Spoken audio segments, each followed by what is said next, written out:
Aku buat mantan suami dan ibu mertuaku berlutut di depanku setelah tega menceraikanku dan memilih wanita lain.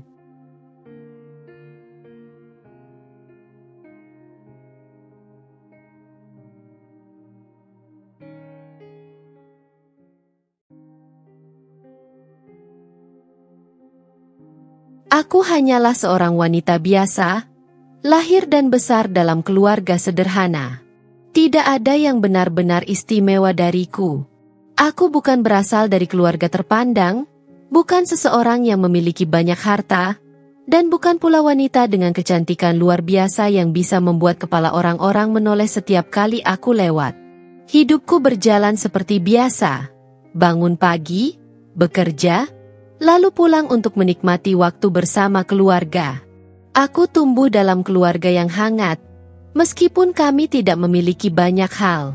Ayah dan ibuku selalu mengajarkanku bahwa kebahagiaan sejati tidak terletak pada harta atau kemewahan, melainkan pada cinta dan kebersamaan.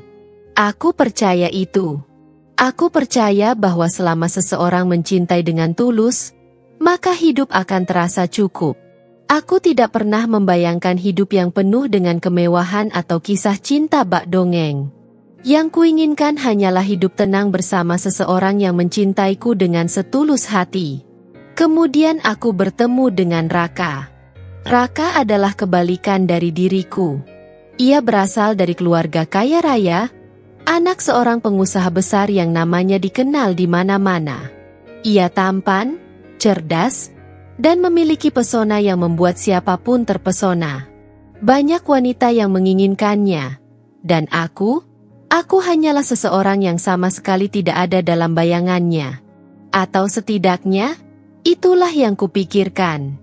Raka mendekatiku dengan cara yang lembut dan penuh perhatian. Ia tidak hanya memikat dengan penampilannya, tetapi juga dengan kata-katanya. Ia tahu bagaimana membuatku merasa istimewa, bagaimana membuatku yakin bahwa aku berbeda dari wanita lain yang pernah ditemuinya. Aku tidak peduli dengan status atau kekayaan, katanya suatu malam saat kami duduk berdua di sebuah kafe kecil. Aku hanya ingin seseorang yang tulus, dan aku melihat itu dalam dirimu. Aku tidak bisa menolak pesonanya. Siapa yang bisa? Ketika seseorang seperti Raka, dengan segala kesempurnaannya, memilihku dari sekian banyak wanita yang lebih cantik dan lebih kaya, bagaimana aku bisa tidak merasa beruntung? Perlahan, aku mulai membiarkan hatiku terbuka. Aku mulai percaya bahwa cinta seperti ini memang ada, bahwa seseorang seperti Raka bisa benar-benar mencintaiku. Aku tenggelam dalam janji-janjinya, dalam caranya menggenggam tanganku dengan penuh keyakinan, dalam cara ia menatapku seolah-olah aku adalah satu-satunya wanita di dunia ini. Aku ingin kau menjadi bagian dari hidupku selamanya, katanya suatu hari. Aku ingin menikah denganmu. Hatiku berdebar. Aku tahu dunia kami berbeda. Aku tahu ada jurang yang memisahkan status sosial kami. Tetapi saat itu, aku memilih untuk percaya. Aku memilih untuk mengabaikan semua ketakutan yang ada di dalam diriku dan berpegangan pada kata-katanya. Aku menikah dengan Raka, berpikir bahwa ini adalah awal dari kisah yang indah. Aku membayangkan kehidupan pernikahan yang penuh dengan kebahagiaan, rumah yang hangat, tawa yang mengisi setiap sudut ruangan, pagi-pagi yang diawali dengan kecupan di kening, dan malam-malam yang berakhir dalam pelukan hangat. Aku pikir, aku telah menemukan cinta sejati. Aku pikir, aku akan bahagia. Tetapi aku salah pada awal pernikahan. Raka adalah suami yang sempurna. Ia selalu pulang tepat waktu, membawakan bunga atau hadiah kecil untukku. Setiap pagi, ia mencium keningku sebelum berangkat kerja dan mengirim pesan singkat saat siang hanya untuk memastikan aku sudah makan. Kami sering menghabiskan malam bersama, bercerita tentang hari kami, bercanda, dan saling tertawa seperti sepasang kekasih yang tidak bisa dipisahkan. Aku merasa seperti wanita paling beruntung di dunia. Namun, perlahan semuanya mulai berubah. Awalnya, perubahan itu kecil, nyaris tak kentara. Raka mulai pulang lebih larut dari biasanya, seringkali dengan alasan pekerjaan yang menumpuk. Aku berusaha memahami, mencoba menjadi istri yang baik, menyiapkan makanan hangat yang tetap kusajikan di meja meskipun ia datang tengah malam. Tapi lama-kelamaan, ada sesuatu yang berbeda dalam dirinya. Ia tidak lagi berbicara panjang lebar denganku.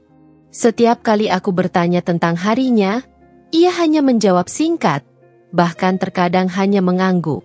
Ia tidak lagi mengirim pesan-pesan manis seperti dulu. Bahkan, ketika aku menelepon, seringkali panggilanku hanya berakhir di nada tunggu tanpa jawaban. Aku sibuk, katanya setiap kali aku bertanya kenapa ia berubah. Aku mencoba memahami. Aku mencoba meyakinkan diri bahwa semua ini hanya karena pekerjaannya yang menuntut lebih banyak perhatian. Aku berharap ini hanya fase sementara yang akan berlalu. Namun, keadaan semakin memburuk. Ia mulai mudah marah. Hal-hal kecil yang dulu tidak pernah menjadi masalah tiba-tiba menjadi pemicu pertengkaran. Jika aku bertanya mengapa ia pulang terlambat, ia menghela napas panjang, seolah aku hanya beban baginya. Jika aku menyentuh ponselnya, bahkan hanya untuk memindahkannya dari meja, ia langsung bereaksi dengan nada tajam. "Apa yang kau lakukan?" Suaranya terdengar dingin, penuh kecurigaan. "Aku hanya ingin memindahkannya," jawabku pelan, bingung dengan reaksi berlebihannya. Ia menatapku lama sebelum mengalihkan pandangan. "Jangan pernah sentuh barang-barangku tanpa izin," katanya, lalu berjalan pergi tanpa penjelasan lebih lanjut. Aku mulai merasa seperti orang asing di rumahku sendiri. Dulu, rumah ini terasa seperti surga, hangat, nyaman, penuh kebahagiaan. Tetapi kini, setiap sudutnya terasa dingin dan menyesakkan. Aku takut melakukan kesalahan, takut mengatakan sesuatu yang bisa memicu amarahnya. Aku mulai merasa berjalan di atas pecahan kaca, selalu waspada agar tidak menyakitinya. Tetapi tetap saja, entah bagaimana, aku selalu terluka. Suatu malam, aku memberanikan diri untuk berbicara dengannya. "Raka, apa aku melakukan sesuatu yang salah?" tanyaku dengan hati-hati. Ia yang tengah duduk di sofa, menatap layar ponselnya, hanya mendesah tanpa mengangkat wajah. "Apa maksudmu?" "Aku merasa kau berubah. Kau semakin sering marah, semakin jauh." Suaraku bergetar, tetapi aku mencoba menahannya. Aku hanya ingin tahu, apa yang terjadi? Apa yang bisa kulakukan untuk memperbaikinya? Saat itu juga, tatapannya berubah dingin. "Jadi sekarang aku yang salah?" katanya.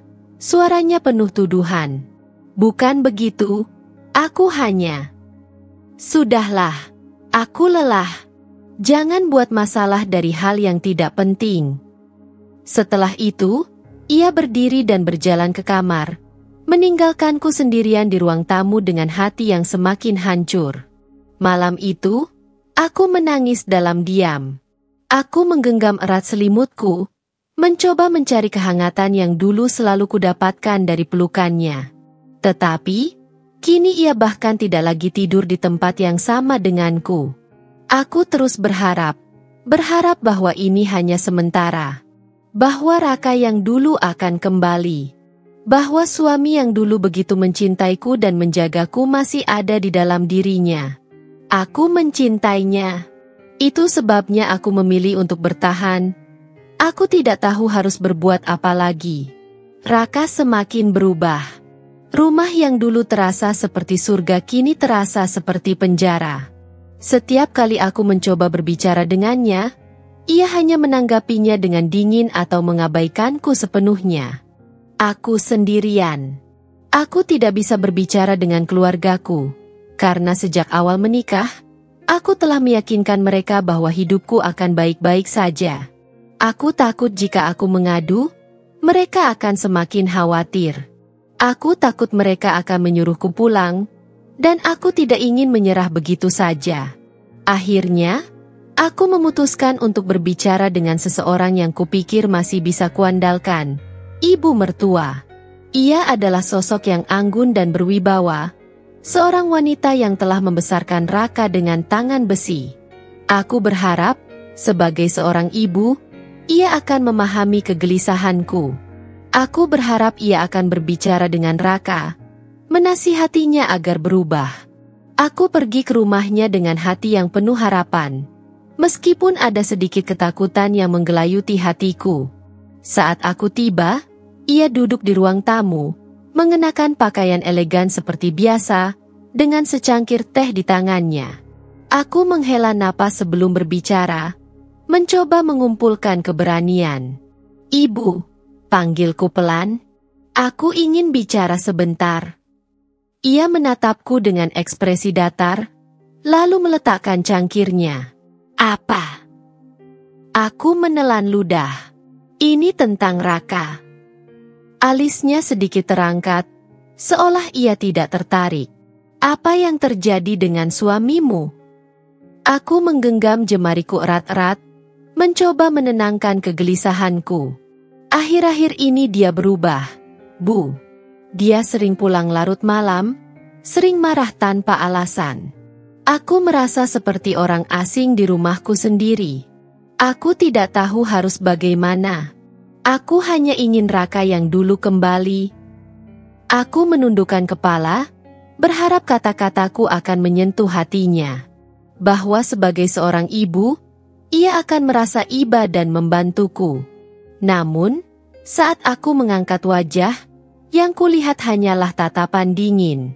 Suara tawanya terdengar sinis, membuat hatiku mencelos. "Jadi kau datang ke sini untuk mengadu? Untuk mengeluh tentang anakku?" Aku terkejut dengan nada suaranya.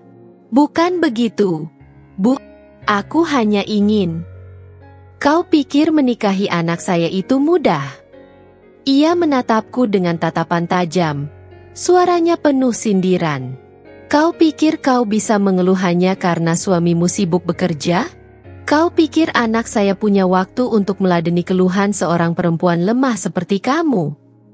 Hatiku mencelos. Aku mencoba menahan air mata yang menggenang di pelupuk mataku. Aku hanya ingin rumah tangga kami seperti dulu. Aku ingin tahu apakah aku melakukan sesuatu yang salah. Ia mendesah pelan, lalu bersandar di sofa dengan ekspresi tidak sabar. "Dengar," katanya dingin. "Jika kau ingin bertahan dalam pernikahan ini, berhentilah mengeluh. Anak saya bukan laki-laki biasa. Dia punya pekerjaan, tanggung jawab, dan kau seharusnya bersyukur dia masih memberimu tempat tinggal dan makanan." Aku menggigit bibir bawahku, berusaha menahan isakan yang hampir lolos. "Tapi, Bu, aku merasa dia semakin menjauh. Aku tidak ingin kehilangan dia." Ia menggeleng, lalu menatapku dengan mata penuh penilaian. "Kalau kau tidak suka, pergi saja. Anak saya tidak butuh perempuan lemah." Kata-katanya menghantam hatiku lebih keras dari yang bisa kubayangkan. Aku terpaku, tak mampu berkata apa-apa. Aku datang dengan harapan, tetapi aku pulang dengan luka yang lebih dalam. Aku tidak hanya kehilangan suami, aku mencoba bertahan. Aku mencoba berpikir bahwa mungkin ini hanya fase dalam pernikahan kami, bahwa suatu hari Raka akan kembali seperti dulu. Aku mencoba menjadi istri yang lebih sabar, lebih pengertian, lebih kuat, seperti yang dikatakan ibu mertuaku. Namun, tidak peduli seberapa keras aku mencoba, jarak di antara kami semakin lebar. Raka semakin sering pulang larut malam. Jika dulu ia masih memberi alasan, kini ia bahkan tidak lagi repot-repot berbohong. Panggilan dan pesan dariku seringkali diabaikan. Jika aku bertanya, ia hanya menjawab singkat, atau bahkan hanya menghela napas seolah aku adalah gangguan dalam hidupnya. Aku mulai bertanya-tanya, apakah ada orang lain? Aku mencoba menepis pikiran itu. Aku mencoba mempercayainya.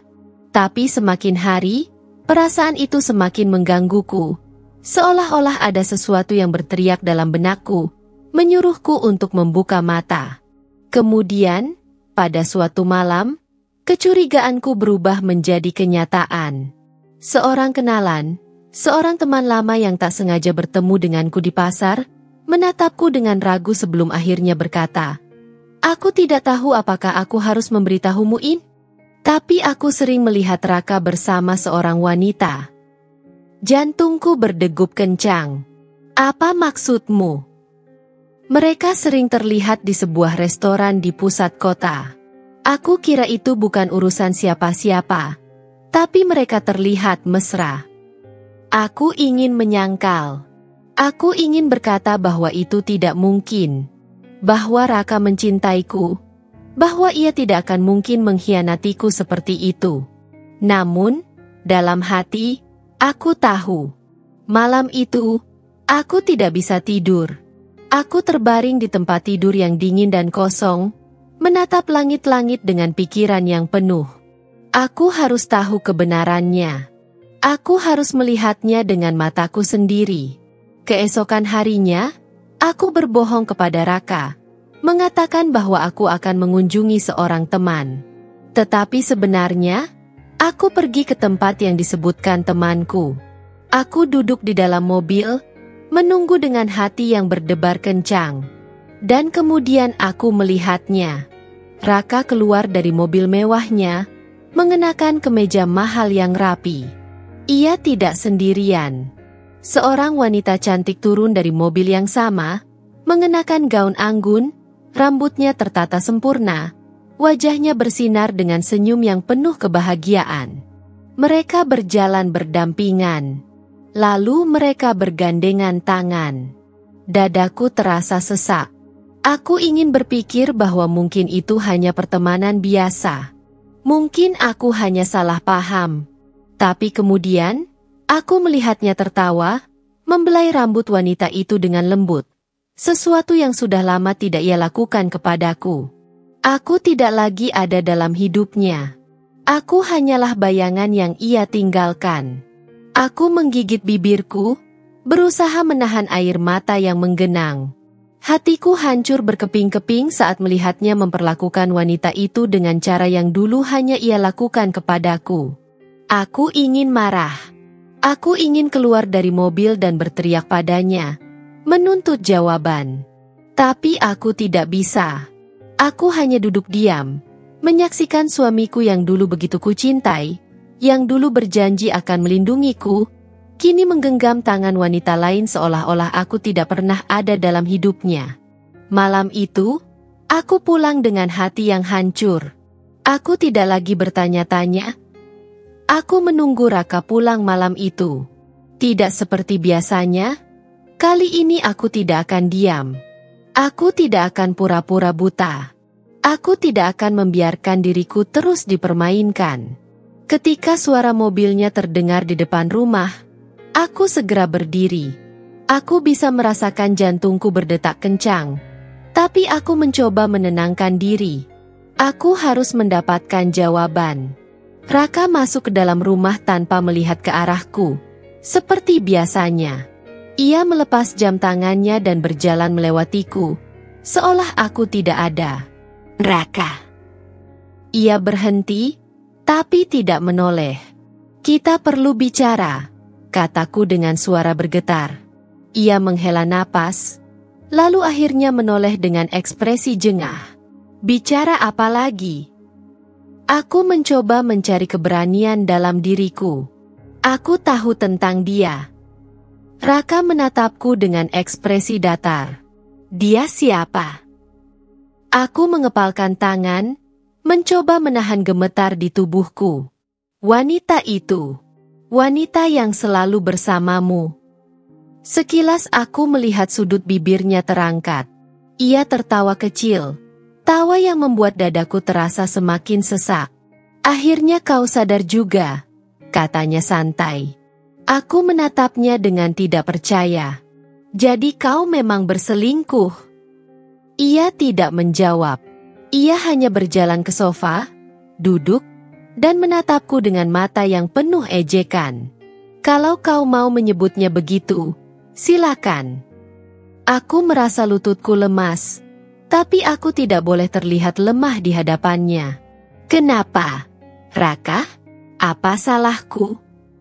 Ia menggeleng, lalu bersandar dengan ekspresi puas. Salahmu? Tidak ada. Kau hanya tidak cukup baik untukku. Darahku mendidih. Apa maksudmu?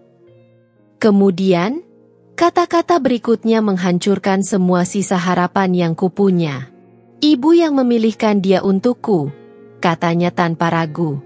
Dia lebih pantas jadi istriku dibanding kau. Aku terdiam. Sejenak, aku tidak bisa bernapas. Aku merasa seperti ditampar keras. Seperti ditenggelamkan ke dalam air tanpa bisa keluar. Ibu. Aku mengulang kata itu, masih berusaha memahami. Ibu yang menjodohkanmu dengan wanita lain. Raka mengangguk santai, seolah ini bukan hal besar. Kau tahu bagaimana ibu. Dia selalu ingin yang terbaik untukku. Dan menurutnya, kau bukan yang terbaik. Aku menggigit bibirku, mencoba menahan air mata yang mulai menggenang. Jadi selama ini aku hanya dianggap penghalang. Ia menatapku tanpa ekspresi. Kurang lebih begitu. Hatiku hancur berkeping-keping. Aku pikir yang kulihat tadi adalah yang paling menyakitkan. Aku pikir tidak ada yang lebih buruk daripada melihat suamiku bersama wanita lain. Tapi ternyata, lebih menyakitkan mengetahui bahwa aku tidak pernah benar-benar diinginkan. Aku adalah kesalahan. Aku hanyalah seseorang yang kebetulan ada di dalam hidupnya. Seseorang yang dengan mudah bisa disingkirkan. Aku ingin marah. Aku ingin berteriak. Aku ingin menampar wajahnya dan memberitahunya betapa kejamnya ia. Tapi aku tidak bisa. Aku hanya berdiri di sana, dengan hati yang hancur. Aku tidak menangis. Aku hanya merasa kosong malam itu. Aku tidak lagi bisa menahan amarahku. Aku sudah terlalu lama menahan sakit. Terlalu lama berpura-pura buta dan tuli terhadap perlakuan mereka. Aku sudah kehilangan harga diriku, kehilangan kebahagiaanku, dan kini mereka ingin membuangku begitu saja. Seolah aku hanyalah benda tak berguna. Aku tidak akan diam. Aku berjalan menuju ruang tengah dengan napas tersengal. Mataku panas menahan air mata yang ingin tumpah. Raka masih duduk di sofa. Tampak begitu tenang seolah apa yang baru saja ia katakan tidak berarti apa-apa. Saat itu juga, pintu depan terbuka. Ibu mertuaku masuk dengan langkah angkuh. Ekspresi di wajahnya penuh kejijikan begitu melihatku berdiri di sana. Apa ini? Suaranya dingin. Aku menatapnya dengan penuh kebencian. Ini aku. Aku yang selama ini kalian rendahkan dan kalian permainkan. Ia mendengus sinis, lalu menatap Raka. Kau belum mengusirnya. Hatiku mencelos. Seakan aku ini hanya benda yang bisa dibuang kapan saja. Amarah yang selama ini kusimpan meledak begitu saja. Aku menghambur ke meja ruang tamu, mengambil vas bunga dan melemparkannya ke lantai. Prah! Pecahan kaca berhamburan kemana-mana. Raka dan ibu mertuaku tersentak. Tapi aku tidak peduli. Apa salahku? Teriakku sekuat tenaga. Apa dosaku sampai kalian memperlakukanku seperti ini? Aku semu. Raka. Aku berhak diperlakukan dengan layak. Ibu mertuaku menatapku dengan ekspresi jijik. Kau tidak tahu tempatmu, ya? Aku mendongak, menatap matanya dengan penuh kebencian. Tempatku. Aku istri sah Raka. Aku menikah dengannya dengan harapan bisa membangun keluarga yang bahagia. Tapi apa yang ku dapat? Suami yang mengkhianati, mertua yang merendahkan, dan sekarang kalian ingin membuangku begitu saja. Aku bisa merasakan tubuhku bergetar. Aku tidak peduli lagi. Aku menoleh ke arah Raka, yang masih duduk dengan wajah datar. Kenapa diam saja? Kau bahkan tidak mau membelaku sedikit pun." Ia mendesah, lalu berdiri. "Untuk apa? Kau hanya membuat dirimu terlihat menyedihkan sekarang." Aku terhenyak. Hati yang sudah hancur ini terasa semakin remuk. Aku mengambil bingkai foto pernikahan kami di meja dan melemparkannya ke lantai. "Bro, gambar itu kini hancur. Sama seperti hubungan kami." Aku menangis, tetapi air mataku kini bukan lagi tanda kelemahan. Ini kemarahan. Ini luka yang sudah terlalu dalam. "Aku membencimu, Raka." Suaraku parau, tapi penuh kepastian. "Aku menyesal pernah mencintaimu." Ia tertawa kecil, seolah ucapanku hanyalah angin lalu. Percayalah, perasaan itu tidak sepihak. Air mataku mengalir deras. Aku tidak berharga di matanya. Aku hanyalah debu yang bisa ia sapu kapan saja. Aku tidak bisa lagi bertahan. Setelah semua yang kulalui, semua luka yang kuterima, aku tahu bahwa tidak ada lagi yang bisa diselamatkan dari pernikahan ini. Aku bukan wanita lemah yang akan terus bertahan di tempat di mana aku tidak dihargai. Malam itu, aku berdiri di hadapan Raka dan ibu mertuaku dengan kepala tegak. "Aku ingin cerai," kataku, suaraku tegas. Sejenak, keheningan menyelimuti ruangan. Kemudian, sesuatu yang tidak kusangka terjadi. Raka tersenyum. Bukan senyum penuh penyesalan atau rasa bersalah, tetapi senyum kemenangan. Ibu mertuaku tertawa kecil, lalu menatapku dengan ekspresi puas. "Akhirnya kau sadar juga." Aku mengepalkan tanganku, menahan gejolak di dadaku. Aku tahu mereka menginginkan ini sejak awal. Aku tahu mereka ingin aku pergi, menyerah, keluar dari hidup Raka tanpa membawa apa-apa. Mereka pikir aku sudah kalah. Mereka pikir aku akan pergi dengan tangan kosong. Mereka salah besar. Aku menatap mereka dengan mata penuh keberanian. Aku akan menggugat cerai. Dan aku akan memastikan aku mendapatkan apa yang menjadi hakku. Senyum di wajah ibu mertuaku memudar sedikit. "Kau pikir kau bisa dapat apa?" Raka mendengus. "Kau tidak punya apa-apa." Aku mengangkat daguku. "Aku istrimu yang sah. Aku punya hak atas harta yang kita bangun bersama selama pernikahan ini.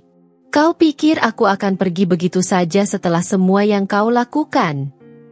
Raka tertawa sinis. "Kau tidak akan bisa melawan keluargaku." Aku tersenyum dingin. "Kau meremehkanku, Raka. Kau lupa bahwa aku bukan lagi wanita lemah yang bisa kau injak-injak." Aku melihat keraguan sekilas di matanya. Aku tidak peduli betapa kayanya keluarganya. Aku tidak peduli berapa banyak orang yang mereka punya untuk melawanku. Aku sudah siap. Aku sudah tahu langkah yang harus kuambil. Aku akan pergi, tapi aku tidak akan pergi dalam keadaan hancur. Aku akan pergi dengan harga diri dan kekuatan yang baru. Dan mereka akan menyesal telah meremehkanku. Aku pergi jauh. Bukan hanya meninggalkan rumah itu, bukan hanya meninggalkan Raka dan keluarganya, tetapi aku juga meninggalkan semua kenangan pahit yang pernah menghancurkanku. Aku ingin memulai dari nol, di tempat di mana mereka tidak bisa menjangkauku lagi. Awalnya, aku tidak tahu harus kemana. Aku hanya tahu bahwa aku tidak bisa tinggal di sini, di tempat yang penuh dengan luka dan penghinaan. Aku mengambil keputusan nekat. Aku pindah ke luar negeri, ke tempat di mana aku bisa benar-benar membangun kembali hidupku. Perjalanan itu tidak mudah. Aku hanya membawa 1 koper dan tabungan hasil dari perceraian. Itu pun tidak banyak, mengingat Raka dan keluarganya berusaha menguasai sebagian besar aset kami. Tapi aku tidak peduli. Aku lebih memilih memulai segalanya dari nol daripada tetap berada dalam bayang-bayang mereka. Aku tiba di negeri asing dengan perasaan campur aduk. Aku tidak mengenal siapapun. Aku tidak memiliki tempat tinggal tetap, dan aku bahkan tidak fasih berbahasa di negara ini. Aku hanya membawa tekad, keberanian, dan luka yang mengingatkanku untuk tidak pernah kembali ke kehidupan lamaku. Berjuang dari nol. Hari-hari pertama terasa seperti mimpi buruk. Aku mencari pekerjaan ke sana kemari, menghadiri wawancara yang seringkali berakhir dengan penolakan. Aku tidak punya pengalaman yang cukup, koneksi yang kuat, atau bahkan keberuntungan untuk mendapatkan sesuatu yang layak. Akhirnya, aku menerima pekerjaan sebagai pelayan di sebuah restoran kecil. Gajinya tidak besar, tetapi cukup untuk menyambung hidup. Aku bekerja dari pagi hingga larut malam, membersihkan meja, mencuci piring, melayani pelanggan dengan senyum yang kupaksakan. Aku pulang dengan tubuh lelah, kaki yang pegal, dan hati yang berat. Tapi aku bertahan.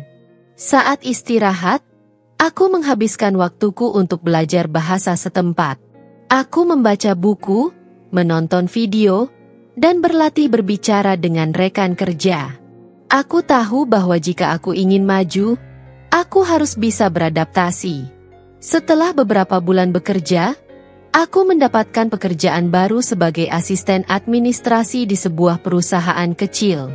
Itu bukan posisi tinggi, tetapi itu cukup bagiku untuk melangkah lebih jauh. Aku bekerja lebih keras daripada siapapun di kantor. Aku datang lebih awal, pulang lebih lambat, dan mengambil setiap kesempatan untuk belajar. Aku mulai mengambil kursus bisnis online, membaca buku tentang investasi, dan mempelajari bagaimana membangun perusahaan dari nol. Aku ingin lebih dari sekadar bertahan hidup. Aku ingin menang, bangkit dan sukses. Tahun demi tahun berlalu. Aku naik jabatan di perusahaan tempatku bekerja, dari asisten menjadi manajer, lalu akhirnya menjadi bagian dari tim eksekutif. Aku mulai menabung dan mencari peluang bisnis. Aku ingat malam-malam panjang yang kulewati dengan bekerja tanpa henti, menganalisis pasar, dan menyusun strategi untuk memulai usaha sendiri. Aku menghabiskan akhir pekanku menghadiri seminar bisnis dan bertemu dengan orang-orang yang bisa membantuku berkembang. Lalu, aku memutuskan untuk mengambil risiko. Dengan modal yang sudah kukumpulkan dan pengalaman yang kupelajari selama bertahun-tahun, aku mendirikan bisnis pertamaku di bidang fashion. Aku menggunakan segala yang kupelajari, mengerahkan seluruh tenaga dan pikiranku ke dalam proyek ini. Pada awalnya, bisnis itu tidak berjalan mulus. Aku menghadapi banyak rintangan, mulai dari kurangnya pelanggan hingga masalah produksi. Tapi aku tidak menyerah. Aku terus berinovasi, mempelajari tren pasar, dan mencari cara untuk menarik perhatian pelanggan. Dan akhirnya, usahaku mulai membuahkan hasil. Bisnisku berkembang pesat, menarik perhatian investor, dan menjadi salah satu brand fashion yang paling dicari di kota itu. Aku membuka beberapa cabang, memperluas bisnis ke bidang lain, dan akhirnya membangun sebuah kerajaan bisnis yang stabil. Aku menjadi wanita sukses, dengan kekayaan yang bahkan lebih besar dari keluarga mantan suamiku. Aku sudah menang. Tapi yang lebih penting, aku akhirnya bebas. Aku tidak lagi menjadi wanita yang lemah dan tak berdaya. Aku telah menemukan kekuatanku sendiri. Aku telah membuktikan bahwa aku bisa bangkit dari keterpurukan dan mengubah rasa sakit menjadi kemenangan. Aku telah membuktikan bahwa aku lebih dari sekadar mantan istri Raka. Aku adalah seseorang yang berharga, kuat, dan tak tergoyahkan. Aku tidak pernah berpikir untuk kembali ke Indonesia. Setelah bertahun-tahun membangun hidupku dari nol di luar negeri, aku merasa tidak perlu lagi melihat ke belakang. Namun, ada sesuatu di dalam diriku yang berkata bahwa aku harus pulang, bukan untuk bernostalgia, tetapi untuk menutup bab terakhir dari kisah lamaku. Saat pesawat mendarat di Jakarta, perasaan aneh menyelimutiku. Aku sudah bukan lagi wanita yang dulu meninggalkan negeri ini dengan hati hancur. Aku kembali sebagai seseorang yang baru, Seseorang yang lebih kuat, lebih mandiri, dan lebih sukses dari yang pernah kubayangkan. Aku berjalan melewati bandara dengan percaya diri. Tak ada lagi jejak kesedihan di wajahku. Aku sudah memenangkan pertempuran terbesar dalam hidupku. Namun, aku tidak pernah menyangka bahwa kepulanganku akan diiringi dengan kabar mengejutkan. Kehancuran keluarga Raka. Saat aku tiba di sebuah kafe untuk bertemu dengan teman lamaku, aku mendengar berita yang nyaris membuatku tertawa terbahak-bahak. Raka dan keluarganya bangkrut. Mereka tidak hanya kehilangan bisnis mereka, tetapi juga seluruh kekayaan yang selama ini mereka sombongkan. Rumah mewah mereka disita, aset-aset mereka lenyap, dan sekarang mereka tidak punya apa-apa lagi. Dan bagian terbaiknya, istri baru Raka ternyata adalah seorang penipu. Wanita itu berhasil merebut kepercayaan keluarganya, menguras habis seluruh harta mereka, lalu menghilang tanpa jejak. Ia mengambil semua yang bisa diambil. Uang, investasi, bahkan beberapa aset berharga keluarga. Raka yang dulu selalu menganggap dirinya lebih unggul dariku, kini berada di titik terendah dalam hidupnya. Aku tidak bisa menahan senyum tipis. Dunia memang berputar.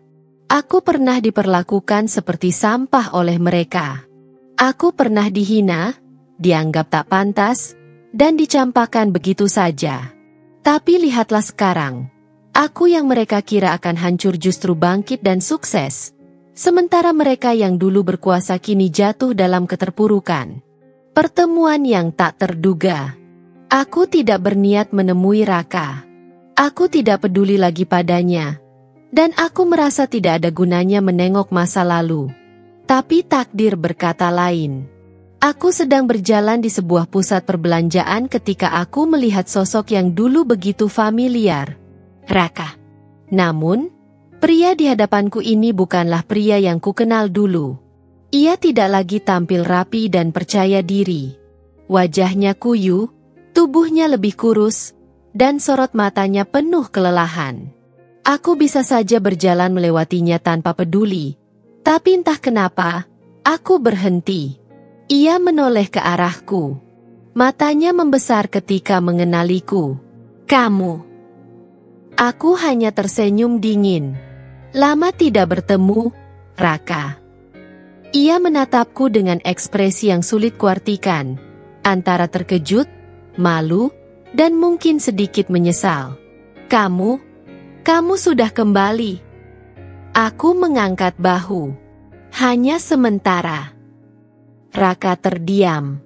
Ia seperti ingin mengatakan sesuatu, tetapi ragu. Akhirnya, ia menghela napas panjang. Aku dengar, kamu sudah sukses sekarang. Aku tersenyum, tapi kali ini ada nada kemenangan di baliknya. Ya, aku bekerja keras untuk sampai ke sini. Ia mengangguk pelan. Aku bisa melihat bagaimana kata-kataku menusuknya. Ia tahu bahwa aku telah berhasil tanpa dirinya. Ia tahu bahwa aku tidak lagi membutuhkan dia atau keluarganya. Kemudian, dengan suara pelan, ia berkata, "Maaf." Aku menatapnya, sedikit terkejut. Aku tidak pernah membayangkan akan mendengar kata itu dari mulutnya. Tapi aku tidak butuh maafnya. Aku sudah bahagia dengan hidupku sekarang. Aku sudah meninggalkan luka-luka lama, dan aku tidak perlu pengakuan darinya untuk merasa berharga. Aku hanya tersenyum. Semoga kamu bisa belajar dari semua ini, Raka. Tanpa menunggu jawabannya, aku berbalik dan berjalan pergi. Untuk pertama kalinya dalam hidupku, aku merasa benar-benar bebas hari itu. Aku sedang menikmati sore yang tenang di rumahku. Rumah mewah yang kubangun sendiri, dengan hasil kerja keras dan pengorbanan yang tak terhitung. Setiap sudutnya adalah bukti dari perjuanganku. Tidak ada satupun bagian dari rumah ini yang berasal dari belas kasihan orang lain. Aku sedang duduk di teras, menikmati secangkir teh hangat, ketika suara bel pintu berbunyi. Aku berjalan ke arah pintu, Tak menyangka bahwa momen ini akan menjadi salah satu peristiwa paling ironis dalam hidupku. Saat aku membuka pintu, di sana mereka berdiri. Raka, ibu mertuaku, ayahnya. Mereka tampak lusuh. Jauh berbeda dari sosok yang dulu selalu tampil angkuh dan berkelas. Pakaian mereka tak lagi mahal. Wajah mereka penuh kelelahan dan kerendahan hati yang tidak pernah kulihat sebelumnya. Untuk beberapa detik, kami hanya saling menatap. Aku bisa melihat ketidakpercayaan di mata mereka. Mungkin mereka tidak pernah membayangkan bahwa aku, wanita yang dulu mereka hina, kini tinggal di rumah semewah ini. Aku menunggu mereka bicara. Raka yang pertama kali membuka suara. Suaranya pelan dan penuh rasa malu. Kami ingin bicara denganmu. Aku bersedekap. Tentang apa? Ibu mertuaku, yang dulu selalu menganggapku tidak pantas untuk anaknya, kini menundukkan kepala. Kami butuh bantuanmu. Aku tidak terkejut. Aku sudah mendengar kabar tentang kehancuran mereka. Bisnis keluarga mereka hancur, rumah mereka disita, dan istri baru Raka ternyata seorang penipu yang meninggalkan mereka tanpa apa-apa. Sekarang mereka berdiri di hadapanku, meminta sesuatu yang dulu tidak pernah mereka berikan, belas kasihan. Bantuan apa yang kalian maksud? Tanyaku datar. Raka menelan ludah sebelum menjawab. Kami sudah kehilangan segalanya. Kami tidak punya tempat tinggal. Kami tidak punya uang. Kami benar-benar jatuh. Dan, ia menghela napas. Seolah sulit mengakui kenyataan ini. Kami tidak tahu harus kemana lagi. Aku menatap mereka satu persatu. Orang-orang yang dulu menganggapku tidak berharga. Orang-orang yang dulu menertawakan saat aku pergi dengan tangan kosong. Orang-orang yang dulu tak peduli ketika aku menangis dan dihancurkan oleh keegoisan mereka. Sekarang, mereka berdiri di depan pintuku, mengemis bantuan dariku. Ironis, bukan? Apa kalian ingat? Tanyaku, suaraku tetap tenang. Dulu aku datang kepada kalian, meminta sedikit pengertian, sedikit belas kasihan. Tapi yang kudapat hanya hinaan dan penghinaan. Ibu mertuaku menggigit bibirnya, tak mampu membantah. Aku ingat betul bagaimana aku diperlakukan di rumah kalian. Lanjutku. Bagaimana aku tidak pernah dianggap sebagai bagian dari keluarga. Bagaimana aku harus menelan semua cemoohan kalian setiap hari. Aku menatap Raka, dan kali ini aku bisa melihat rasa bersalah yang nyata di matanya. Aku ingat saat aku meminta cerai, dan kalian semua tersenyum puas seolah aku ini sampah yang akhirnya dibuang. Aku tertawa kecil, namun tidak ada kebahagiaan di dalamnya. Sekarang kalian datang ke rumahku, meminta bantuanku. Hening. Mereka tidak bisa membantah apapun. Aku bisa melihat air mata mulai menggenang di mata ibu mertuaku. Wanita yang dulu penuh kebanggaan itu kini tampak seperti seseorang yang telah kehilangan segalanya. Dulu, aku mungkin akan bermimpi tentang momen ini. Momen di mana aku bisa membalas dendam. Momen di mana aku bisa menunjukkan bahwa aku lebih baik tanpa mereka. Tapi sekarang aku sadar, aku tidak butuh balas dendam. Aku sudah menang sejak lama. Aku menarik napas panjang dan menatap mereka. Aku tidak akan memberi kalian uang, kataku tegas. Aku tidak akan membiarkan kalian tinggal di rumahku. Raka menunduk dalam. Ibu mertuaku menggigit bibir, seolah ingin mengatakan sesuatu, tetapi menahannya. Tapi, lanjutku, aku akan memberikan kalian satu kesempatan.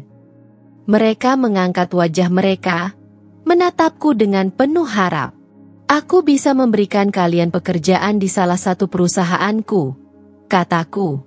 Bukan pekerjaan yang mewah. Kalian harus mulai dari bawah, seperti aku dulu. Raka tampak terkejut.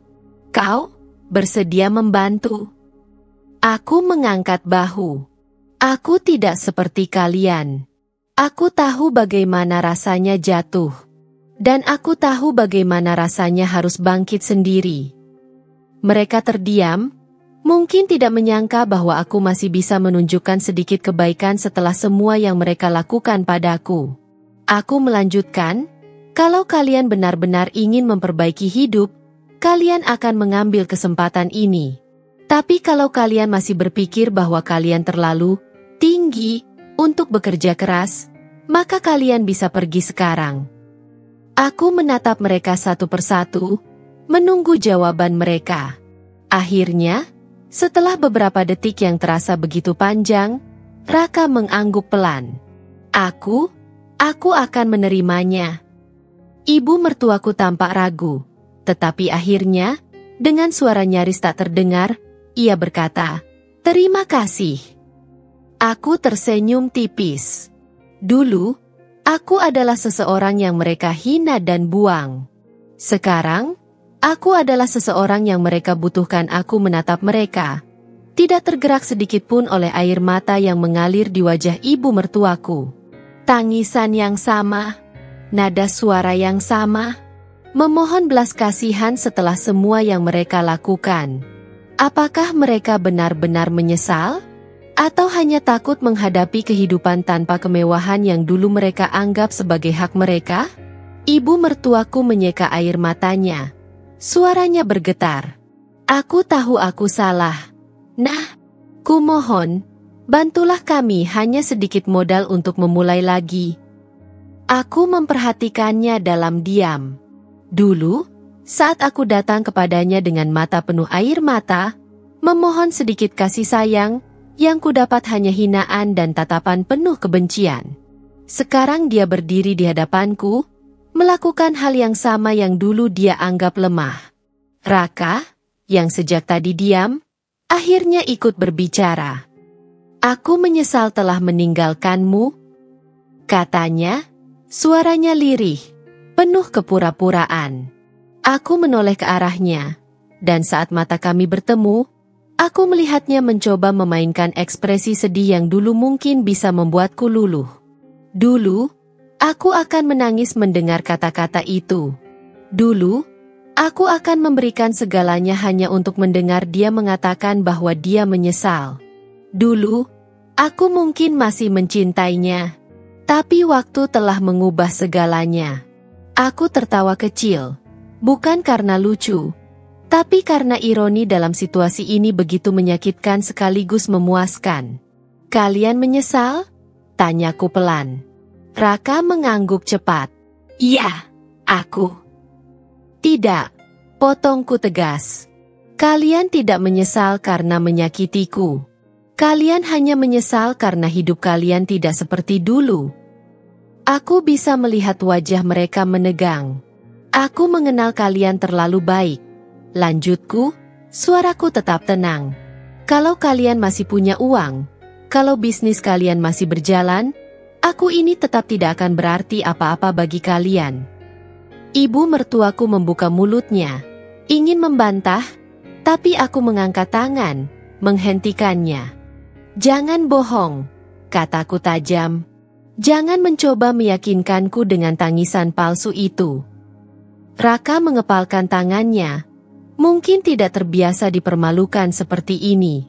Dulu, dia bisa membuatku merasa kecil hanya dengan satu tatapan. Sekarang, dia tidak bisa lagi menyentuhku, bahkan dengan kata-kata. Aku menarik napas panjang, mencoba menenangkan diri.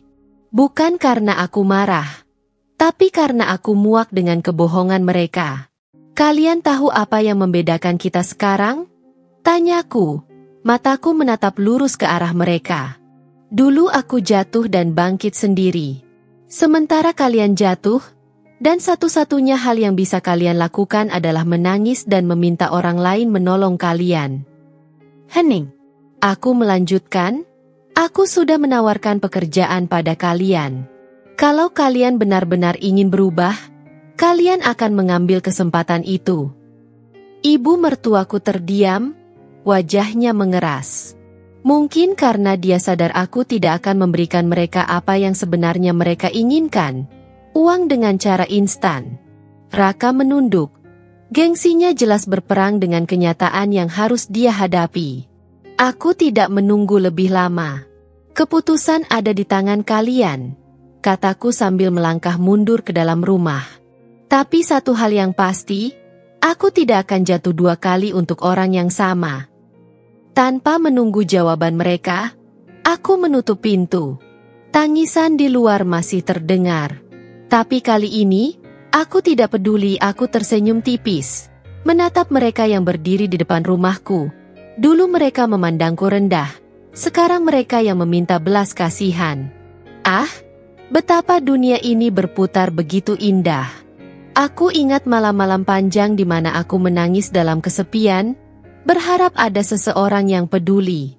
Aku ingat bagaimana ibu mertuaku berkata aku tidak pantas menjadi bagian dari keluarga mereka. Aku ingat bagaimana Raka membuangku seolah aku ini sampah. Dan sekarang, aku yang berdiri tegak di hadapan mereka, sementara mereka meratap di kakiku. Aku tertawa kecil, pelan namun penuh arti. Dulu kalian bilang aku tidak pantas, kataku dengan nada ringan, seolah mengingatkan sesuatu yang seharusnya mereka tahu. Mata ibu mertuaku melebar, wajahnya sedikit memerah, mungkin karena malu atau marah, atau keduanya. Raka menggertakkan giginya, jelas tidak suka melihatku dalam posisi yang lebih tinggi darinya. Sekarang, lanjutku, suaraku lebih tegas, kalian juga tidak pantas mendapat bantuanku. Aku melihat bagaimana ekspresi mereka berubah. Tangisan ibu mertuaku berhenti seketika. Raka mengepalkan tangannya, wajahnya mengeras. Mereka tahu aku benar. Aku tidak perlu membalas mereka dengan cara kotor. Aku tidak perlu menghancurkan mereka dengan tanganku sendiri. Dunia sudah melakukannya untukku. Dan aku hanya perlu menikmati hasilnya. Mereka datang kepadaku berharap aku akan menjadi gadis lemah yang dulu mereka kenal. Seseorang yang bisa mereka injak-injak semau mereka. Tapi aku sudah bukan aku yang dulu. Aku mengangkat daguku, memandang mereka tanpa rasa takut atau ragu. Aku sudah memberi kalian kesempatan, kataku, tapi kalian lebih memilih untuk tetap sombong. Aku menghela napas panjang, seolah menimbang sesuatu. Lalu aku menggeleng pelan. Aku tidak punya alasan untuk membantumu, Raka, kataku dengan nada lembut, tapi menusuk. Dan aku tidak punya alasan untuk peduli pada keluargamu. Raka mencoba mengatakan sesuatu, tapi aku mengangkat tangan, menghentikannya. Aku tidak membencimu, kataku sambil tersenyum. Aku hanya tidak peduli lagi. Dan dengan kata-kata itu, aku menutup pintu di hadapan mereka, meninggalkan mereka dalam kehancuran yang dulu mereka ciptakan sendiri. Aku berbalik, berjalan masuk ke rumah muahku. Tidak, ini bukan balas dendam. Aku melihat wajah mereka yang berubah pucat pasi. Mereka tak lagi memiliki tempat untuk menyembunyikan rasa malu dan kekalahan. Dulu, mereka berdiri angkuh di atas kehancuranku. Sekarang, aku yang berdiri tegak sementara mereka terpuruk dalam kehinaan. Aku bangkit dari kursiku, membiarkan kesunyian memenuhi ruangan selama beberapa detik. Aku ingin mereka benar-benar merasakan betapa rendahnya posisi mereka sekarang. Keluar dari rumahku. Suara tenangku memecah keheningan. Ibu mertuaku menegang. Raka menatapku dengan mata terbelalak. Apa? Suara Raka terdengar bergetar, entah karena marah atau takut. Aku menatapnya tanpa ekspresi. Aku tidak sudi menolong orang-orang yang dulu memperlakukanku seperti sampah. Ibu mertuaku langsung berlutut. Tangannya gemetar saat mencoba meraih ujung gaunku. Nak, tolong.